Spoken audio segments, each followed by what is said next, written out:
Extract based questions. तो extract based प्रश्न रो अर्थ होची बा एक्सट्रैक्ट शब्द रो अर्थ होची उद्धृतांश। देन प्रश्न होची उद्धृतांश कोन ना जदी गोटा बड़ा गपरु हमें गोटा पैराग्राफ लेकरी बाहर करि आनिया त ताको कोन कहै छै उद्धृतांश। तमर मन थो साहित्य रे जेतेबेले तमे सरलार्थ लेख सरलार्थ लिखला बेलू खंडे लाइन थाए ना नहीं से लाइन टा डॉट डॉट मारी कि तमे लिखला बेले कोन कुह उद्धृता अंशटी आम कथित साहित्य बही रो अमुक विषय रु आसी अछि। तो सेठी उद्धृतांश माने कोन ना उद्धृतांश रा माने होची गोटे बड़ विषय रु जो दी लाइन कथा हमें कहूचे विषयटर ना हला मन कर जो हमर कोन फकीरमोहन सेनापति को गप ना हला रेवती रेवती रो गोटिए लाइन अछि लो रेपी लो पानी लो निया लो चुली ना लाइन एबे अछि हमें लिखले उद्धृता अंशटी उद्धृत प्लस अंश समान हैला उद्धृतांश। उद्धृत ओना जाईची कोठु गोटे बड़ अंश रु किछि अंश को आनिबा को उद्धृतांश कहै जाय। जहा को इंग्रजी में कहै जाय कोन एक्सट्रैक्ट। बर्तमान पढ़िबा हमें एक्सट्रैक्ट बेस्ड क्वेश्चंस कोन ए जिंस एटा कोन जानिबा पूर्वरु आगे जानिबा दरकार जे नुवा बहिरे ए सब जिंस देइछ के तार कारण होची आगामी दिन मानकरे तमे जेते परीक्षा दबो स्कूल सरी गले कॉलेज पाठ पढ़ा सरी गले जो कॉम्पिटिटिव एग्जाम्स आसुची बैंक पई कोड कोन चाकरी बाकरी करिया पे जो परीक्षा दबो एमितिया क्वेश्चन सब बेसी पड़िबो। हमर नास बोली गुडा परीक्षा हुए नेशनल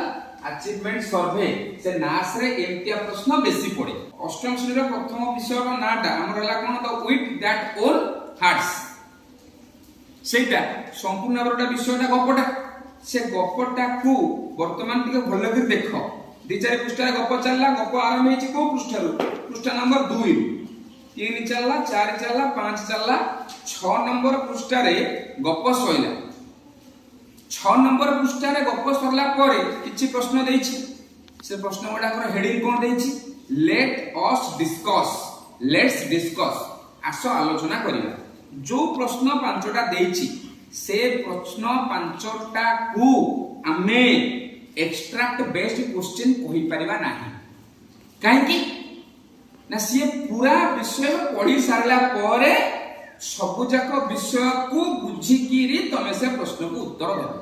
बा से प्रश्न गुडी को रो उत्तर तमर दरकार हेले तमे पूरा विषयटा को पढिबो पूरा विषयटा जाई कोन करिवो खोजिबो कुआडा गला ता उत्तर ना नाही। किंतु let us think and reflect जो प्रथम एक्टिविटी देइछि जे प्रथम एक्टिविटी ता जदि तमे भलो कि देखिबो तार एक नंबर ता देइछि read the extract and answer the questions that follow. एठी बर्तन कोन जे देखो ठीक तेरछा लेटर माने कोन दी कोणुआ लेटर से कोणुआ लेटर को कहा जाए इटैलिक लेटर्स। एथरा को मु जते बेले इटैलिक लेटर्स कहिबी तमे जल्दी बुझी पारिबो इटैलिक लेटर्स माने बुझी परछो माने एमति कोन ठीक है कोन हे दिबो तेरछा हैला से इटैलिक लेटर्स रे एक नंबर रे कोन करा हिची तुमको गोटे एक्सट्रैक्ट दिया जाइछि ना नहीं से एक्सट्रैक्ट कोन आरंभ हेछि कोठू देखो तीनटा डॉट अछि ना नहीं प्रथमे देखो गोटे उद्धृत चिन्ह अछि एवं तीनटा डॉट अछि एवं ता परे अछि द किंग एम चला हला भलो करे बुझो एटी उद्धृत अंशरा काहे कि देला तीनटा डॉट काहे कि देला। प्रथम कथा उद्धृत अंश दबार उद्धृत चिन्हटा दबार सबुठु गुरुत्वपूर्ण जिंस हला जेहेतु ए पैराग्राफ टाकू पैसेज टाकू उद्धृत करा जाउछि ओना जाउछि उडा बड़ जिंस ठीक अछि। देन प्रश्न होछि तीनटा डॉट काहे देला तीनटा डॉट एइट में देला जेंति कि जणा पड़िबो ता पूर्वरु किछि अछि तार पूर्वरु किछि अछि। तमे सब YouTube रे सीरियल देखला बेले कोनोसी सीरियल देखला बेले लेखन तो टू बी कंटिन्यूड करी कि डॉट डॉट डॉट डॉट पछे डॉट डॉट माने कोन आगु को अछि जदि हमें देखिबा ए पैसेज टाकू पैसेज आरंभ होला कोठू द किंग दी पूर्व तीनटा डॉट देछि ता माने दी पूर्व आउ किछि जिनिस को अछि पैराग्राफ आरंभ रे उद्धृत चिन्ह दिया हैछि पैराग्राफ शेष रे उद्धृत चिन्ह दिया जायछि हला ताले एई गोटा का वर्तमान हला एक्सट्रैक्ट ए खंड को ए जो गोटे पारा अछि ए पारा को कोन कहला ए पाराटा को कहला कोन एक्सट्रैक्ट ये पारा को पढी की तुमको कोन करा गला ना 8 नंबर पृष्ठ रे किछि कथा बा किछि प्रश्न दिया गला ता वर्तमान को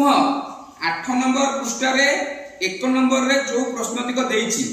आई double I triple I I B 1 2 3 4 कर जो 4 खंड प्रश्न देछि से 4 खंड प्रश्न रो उत्तर कोठी मिलिबो हां को एक्सट्रैक्ट रे ता पूर्व 7 नंबर पेज रे जो एक्सट्रैक्ट देछि बुझो छी जो एक्सट्रैक्ट देछि ता तळे जो क्वेश्चन देछि से क्वेश्चन गुडा कर उत्तर सेही एक्सट्रैक्ट रे सेही उद्धृत अनुसार ही अछि